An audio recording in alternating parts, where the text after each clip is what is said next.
Assalamualaikum warahmatullahi wabarakatuh. Selamat pagi, salam sejahtera buat kita sekalian.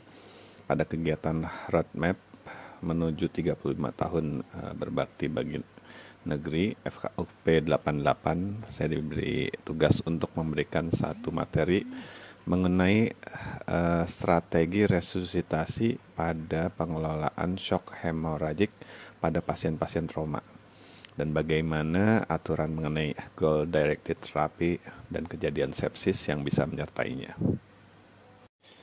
Pasien trauma dengan shock perdarahan ini merupakan situasi yang kompleks dan tidak mudah untuk dikelola. Biasanya dalam keadaan sito, sehingga kita kurang siap untuk mengetahui beberapa kelainan dasar pasien, waktu dari mulai kejadian sampai pasien masuk rumah sakit, dan apa saja yang menjadi komorbid dari pasien. Sehingga pengelolaannya juga masih terus dinamis, angka kematiannya masih tinggi. Secara umum patofisiologinya adalah di mana volume intravaskuler kurang dengan berkurangnya Hb sebagai pembawa oksigen, sehingga terjadi gangguan delivery oksigen ke jaringan. Dan pada fase akut kita prioritasnya adalah menghentikan perdarahan. Sementara sambil mengelola itu kita harus mempertahankan delivery oksigen untuk mencegah hipoksia jaringan, resiko dari peradangan akibat respon terhadap trauma, dan resiko MODS. Kita mengetahui berbagai teori tentang pengelolaan ini yang optimal, banyak pro dan kontranya. Kita perlu satu panduan yang baku untuk mencegah meningkatnya kejadian morbiditas dan mortalitas pada kelompok pasien-pasien trauma yang mengalami shock perdarahan. Satu tinjauan pustaka di Epidemiology and Modern Management of Traumatic Hemorrhage yang disampaikan oleh David Escobar yang dipublish di Critical Care tahun 2005 menyebutkan bahwa perdarahan merupakan penyebab utama kematian yang dapat dicegah pada pasien-pasien trauma. Sehingga prioritas untuk menghentikan perdarahan menjadi satu hal yang penting. Selama mempertahankan delivery oksigen, hal terpenting adalah melakukan resusitasi cairan untuk mempertahankan volume intravaskuler, penggunaan vasopresor ini untuk memberikan suatu tekanan perfusi yang cukup, dan kita memberikan transfusi darah untuk memberikan optimal dari transport oksigen oleh Hb, dan kita akan mencegah terjadinya koagulopati akibat dari resusitasi cairan itu sendiri. Selain kita juga perlu adanya panduan kerja tim jika ada satu keadaan di mana perdarahan sulit dikendalikan. Yang pertama mengenai resusitasi cairan. Untuk pemberian cairan ini banyak sekali perdebatan, apakah itu dengan kristaloid, koloid, kemudian cairan dengan hipertonis ataupun albumin. Beberapa literasi menyebutkan bahwa tidak ada yang superior dan masing-masing mempunyai keuntungan dan kerugiannya. Misalnya koloid lebih cepat mengisi, lebih lama berada di intravaskuler, tapi resiko ganggu ginjal dan koagulasi lebih besar dibanding kristaloid. Sedangkan kristaloid lebih murah, mudah didapat, tapi bisa mengganggu perfusi dalam konteks menimbulkan ödem jaringan dan gangguan elektrolit atau asam basa. Hal ini disampaikan oleh Michael J. Madigan dan kawan-kawan untuk pengelolaan resusitasi dengan kristaloid yang relatif murah ternyata dapat menyebabkan suatu keadaan ödem jaringan berat yang menyebabkan abdominal compartment syndrome. Selain itu, dari tinjauan pustaka di British Journal of Anesthesia tahun 2008 mengenai physiological effects of hypochloremia and acidosis yang disebutkan oleh James Handy dan Ansoni, bahwa resusitasi dengan kristaloid yang jumlah banyak dengan menggunakan saline dapat meningkatkan kejadian asidosis metabolik hiperkloremik. Resusitasi menggunakan albumin pernah menjadi suatu hal yang populer, tapi ternyata dari penelitian safe study di mana bandingkan pemberian albumin dengan salin untuk resusitasi cairan di ICU yang dilakukan oleh Van Der S dan kawan-kawan, albumin itu memang mahal, tapi dia bisa memberikan satu low volume, low pressure resuscitation, sehingga bisa mengurangi resiko ödem dan gangguan perfusi akibat terlalu banyaknya cairan resusitasi yang diberikan. Sementara dari meta-analisa Cochrane, tinjauan pustaka, ada pasien sakit kritis, ya, trauma, luka bakar pasca operasi, membandingkan antara penggunaan koloid dengan kristaloid untuk cairan resusitasi pada pasien sakit kritis yang dilakukan oleh Perel dan kawan-kawan, tidak ada perbedaan dalam resiko kematian apabila resusitasi dilakukan dengan menggunakan koloid ataupun dengan kristaloid. Resusitasi menggunakan HES dikontraindikasikan di beberapa jurnal, tapi James dan kawan-kawan di British Journal Anesthesia tahun 2011 menyebutkan bahwa pada pasien trauma dengan perbandingan dengan salin dan HES itu pada pasien yang perlu lebih dari 3 liter cairan resusitasi, pasien dengan HES yang molekulnya 130 mempunyai laktat clearance lebih baik, shock teratasi lebih cepat dengan nilai SOFA score lebih rendah, dan tidak ada kejadian acute renal injury. Valerie Plant dan kawan-kawan memberikan pemahaman tentang low volume resuscitation yang dipublikasikan di Jurnal Farmakologi tahun 2017 menggunakan hypertonic saline. Di sini memberikan satu keuntungan dengan bagaimana bisa mengurangi banyaknya cairan yang diberikan untuk resusitasi. Disebutkan juga yang ini berhubungan dengan low volume resuscitation bahwa hypertonic resuscitation of hypovolemic shock after blunt trauma yang dipublikasikan di Arch Surgery 2008 oleh Allen, Emberger, dan kawan-kawan memberikan satu tanda bahwa mortalitas itu berkurang jika kita bisa memberikan volume cairan yang lebih sedikit dengan kejadian ARDS yang lebih sedikit juga.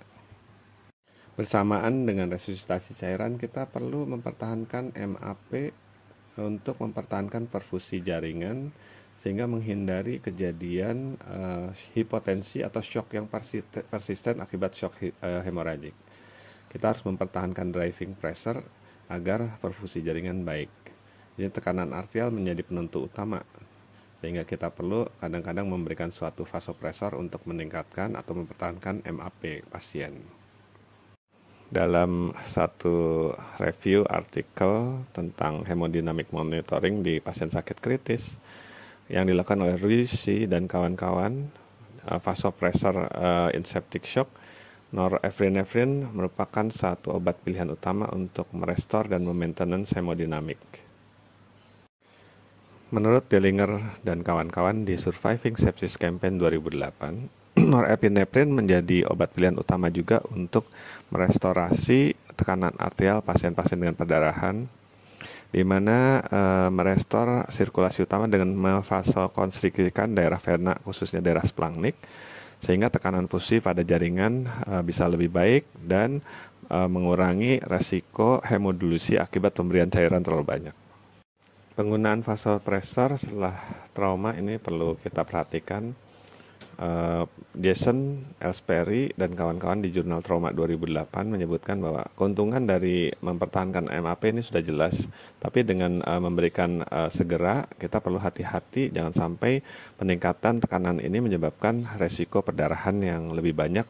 Selain bisa meningkatkan resiko perdarahan akibat MAP terlalu tinggi, kita waspada pemberian vasopresor bisa meningkatkan cardiac afterload, sehingga bisa memberikan gangguan terhadap fungsi ventrikel kiri. Jika terjadi kontusio kardiak dan lain sebagainya, ini bisa menyebabkan gangguan jantungnya lebih berat lagi. Dan kalau ada hal seperti ini, kita perlu kombinasi dengan pemberian inotropik. Jika kita tidak ada data fungsi kardiak, kalau misalnya kita berikan cairan resusitasi dengan bantuan norepinephrine sementara MAP tetap jelek, kita harus berpikir adanya gangguan fungsi dari jantungnya sendiri. Di sini kita jadi perlu mempertimbangkan target resusitasi cairan dan MAP yang diperlukan. Karena tadi kita tahu MAP penting, tapi kalau terlalu tinggi nggak baik. Kalau resusitasi cairan penting, tapi kalau terlalu banyak tidak baik.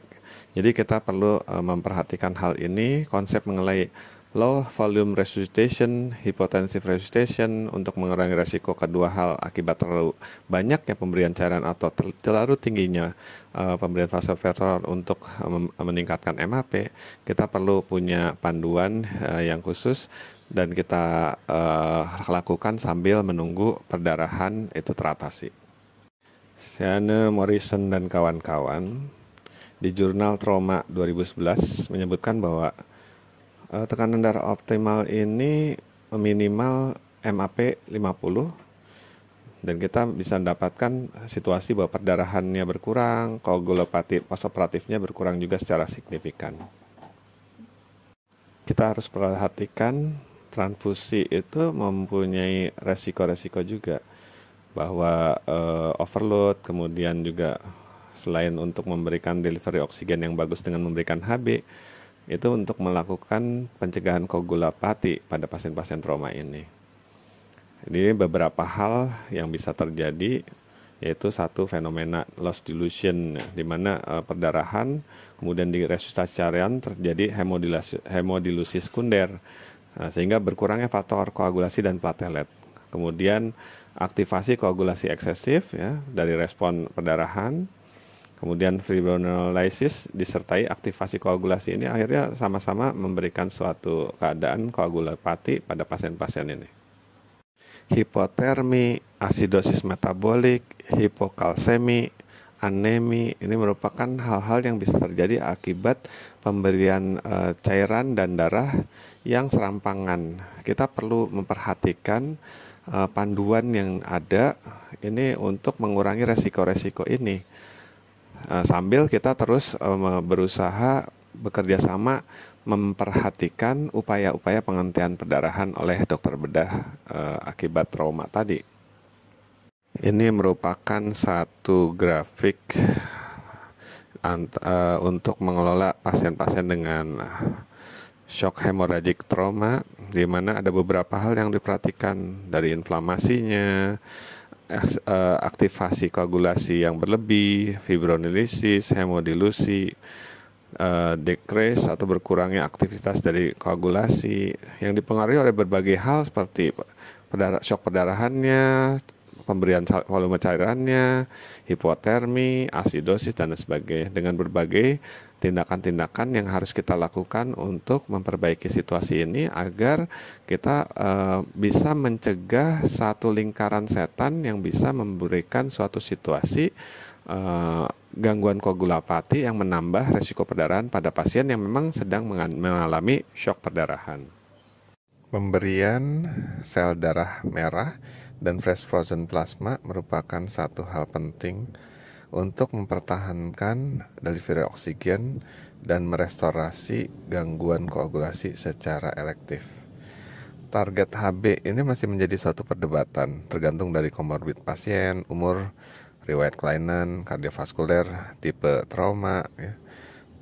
Ada beberapa rekomendasi pemberian transfusi pada pasien sakit kritis, di mana HB sebutkan target HB 10-12, ada juga yang bilang bahwa 7-8, tapi ternyata dengan angka sedemikian, angka mortalitasnya sama, jadi tidak ada perbedaan signifikan bermakna antara target HB 10-12 dengan HB 7-9. Pada situasi perdarahan mengancam jiwa, kita bisa berikan transfusi dengan golongan darah ORH negatif.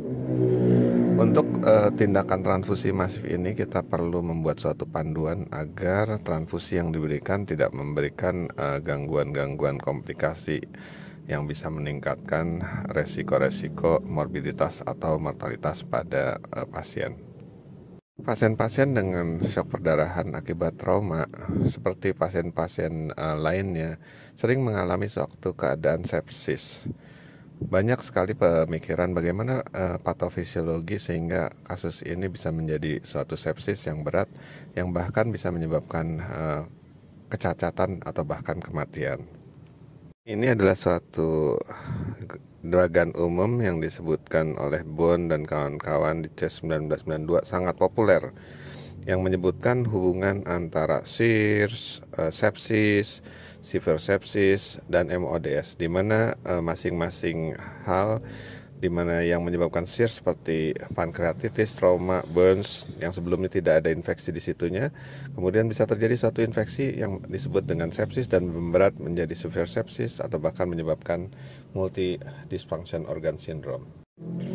Penyebab-penyebab sepsis disebutkan dalam berbagai literasi, khususnya awal adalah sebutkan bahwa gut origin of sepsis, di mana pasien-pasien dengan shock akan menyebabkan iskemik pada usus, kemudian nekrosis yang bisa menyebabkan kebocoran dan terjadi translokasi kuman dari daerah usus ke dalam pembuluh darah. Ini adalah yang disebut dengan gut origin of sepsis. Patofisiologi yang umum yang juga sangat populer untuk terjadinya suatu kejadian sepsis adalah lung origin of sepsis, di mana di paru itu menjadi satu sumber translokasi kuman pada saat pasien gagal napas, ARDS, dan juga menyebabkan terbukanya paru berkomunikasi dengan pembuluh darah di sekitarnya sehingga menyebabkan sepsis. Dari grafik ini disebutkan bahwa point of origin sepsis, yaitu lung origin of sepsis, kejadiannya 42,43%. Ini merupakan suatu angka yang tertinggi yang menyebabkan kejadian sepsis pada pasien-pasien sakit kritis. Mikrosirkulasi sebagai motor sepsis disebutkan Ken Ince di Critical Care tahun 2005, dan itu menjadi suatu teori awal terjadinya sepsis yang paling populer, di mana akhirnya menyebabkan rentetan kejadian, apakah itu gut origin of sepsis atau lung origin of sepsis. Dari bagian ini kita bisa lihat bagaimana kejadian sepsis dari mulai pengaruhnya dari waktunya, komorbidnya, genetik, terapi, ya. Kemudian terjadinya suatu shock sirkulasi disertai inflamasi akan mengaktifasi berbagai hal seperti endotel, sel darah merah, leukosit, dan seterusnya, yang menyebabkan berbagai macam respon yang menyebabkan kejadian-kejadian microcirculatory stunting, cellular distress yang akhirnya bisa menyebabkan organ failure, dan ini akan menjadikan suatu sirkulis yang berputar-putar yang menyebabkan juga aktivasi dari proses berikutnya, di mana terjadi shock, gangguan oksigenasi berputar, dan akhirnya menjadi suatu keadaan yang berat. Ini juga merupakan suatu gambar bagan yang populer, ya, bagaimana sepsis berkembang dari infeksi SIRS dan berikutnya. Merupakan suatu continuum of disease, jadi penyakit yang berkelanjutan dari hal-hal yang sederhana akhirnya bisa menjadi suatu yang kompleks dan berat, bahkan menyebabkan kematian. Ini merupakan satu bagan bagaimana pasien-pasien dengan resiko tinggi akan mengalami hal yang lebih berat. Dari sini kita bisa memperkirakan bagaimana prognosis pasien selama perawatan setelah dia diberikan pengelolaan dan responnya.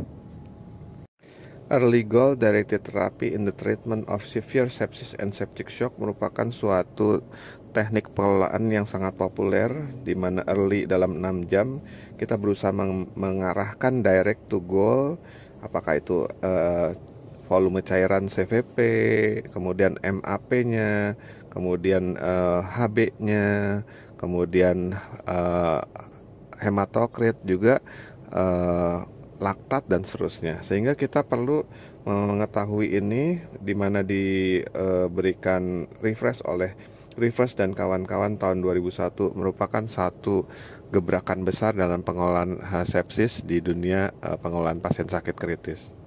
Ini adalah bagan terkenal dari Rivers dan kawan-kawan, Early Goal Directed Therapy in the Treatment of Severe Sepsis and Septic Shock. Pada umumnya ini bisa dilakukan terhadap shock dengan penyebab apapun sebenarnya.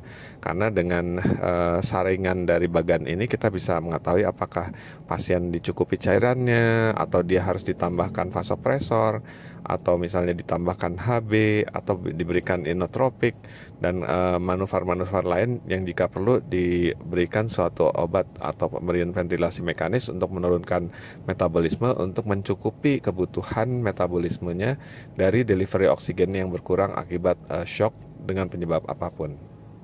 Dari bagian ini kita bisa lihat bahwa SIRS itu bisa sembuh sendiri ya, kemudian tapi kalau terinfeksi bisa jadi sepsis, kemudian terjadi sepsis yang berat, bahkan shock septic. Ini terjadi suatu abnormality dari sirkulasi dengan berbagai patofisiologi, berkurangnya cairan intravaskuler, dilatasi pembuluh darah perifer, kardiodepresi, peningkatan metabolisme yang akhirnya terjadi suatu shock, di mana shock disebutkan sebagai imbalance, ketidakseimbangan antara delivery oksigen dengan kebutuhan metabolismenya, yang bisa menyebabkan hipoksia global jaringan dan bahkan menyebabkan kematian. Di sini EGDT ya, jika dilakukan sebelum di ICU, itu akan bisa mengurangi resiko kejadian peningkatan mortalitas. Sangat penting dilakukan di luar ICU.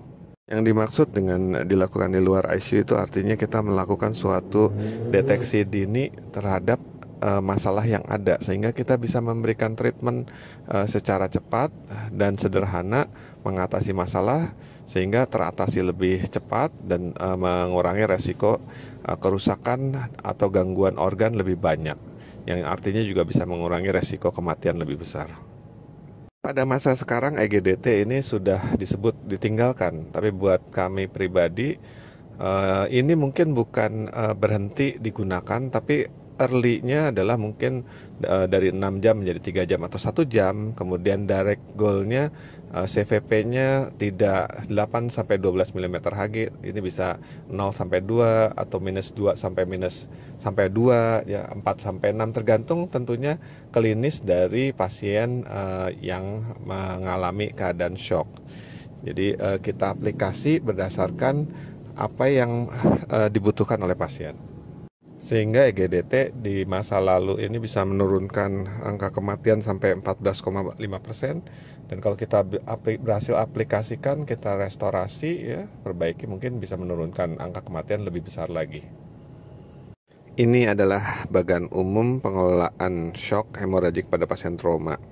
Kita perlu melakukan suatu pengelolaan hemodinamik yang holistik, komprehensif, berbarengan ya, bagaimana pemberian cairan berbarengan dengan menentukan target tekanan darah ya, dan ini perlu pemberian darah juga, di mana tujuan semuanya itu dicapai dengan berbagai parameter dengan tidak mengurangi fokus kita untuk mengelola perdarahan yang sedang berjalan.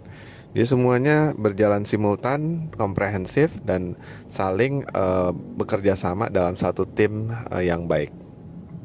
Demikian yang bisa disampaikan. Kita perlu tahu bahwa pengelolaan pasien trauma dengan shock perdarahan ini bukan suatu hal yang mudah, tapi bukan berarti suatu hal yang tidak mungkin.